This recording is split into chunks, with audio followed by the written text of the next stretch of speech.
Hi, today I'll show you how to change your brake pads on your car. You should always change your pads whenever you hear them squeaking. It's not a complicated process if you're only changing the pads and not any other components or fluids. When you change the brake pads, you must change all the pads on the front wheels or all the pads on the rear wheels. The pads on the front wheels usually wear out much faster because there is much more force on them, unless you always drive in reverse. I'll be replacing the front pads and I'll be wearing these gloves to protect my fingers and keep them clean, although they're already covered with a thick coat of hair.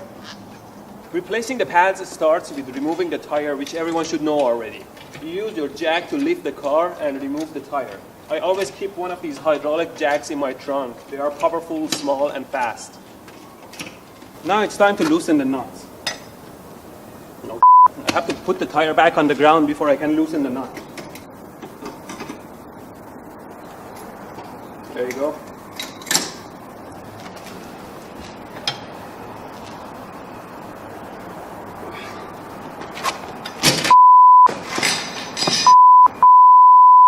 The nuts can become quite stiff over time. Rather than using your hands and put pressure on your back, you can use your foot and put your weight on the driver, like this. And now it's much easier to open. You can see the brake disc here, and here's the caliper. That's basically a hydraulic press that pushes the pads against the disc.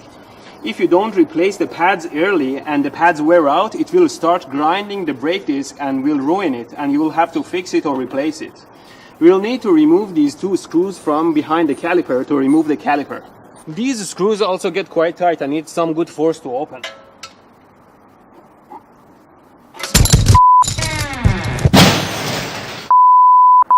Oh my god, I just hit and released the jack accidentally and the car fell over.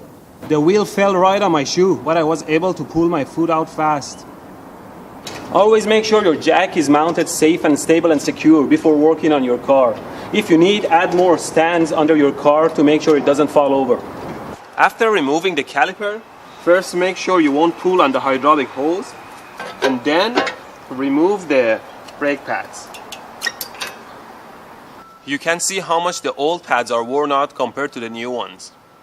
Now the first thing you need to do is to push the piston back in to make room for the thicker pads. And for that, I use my clamp.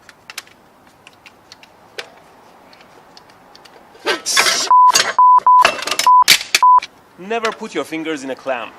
Now we can push the piston in. You know they say an apple a day keeps the doctor away?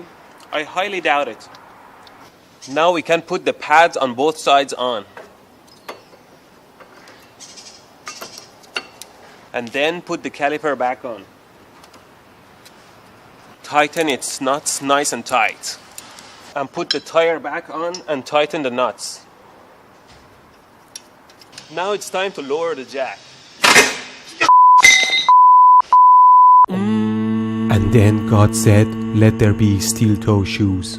The car is very heavy. Now as the last step, you have to turn on your car and press on the brake pedal a couple of times to re-engage the new pads with the disc. And then you're ready to go.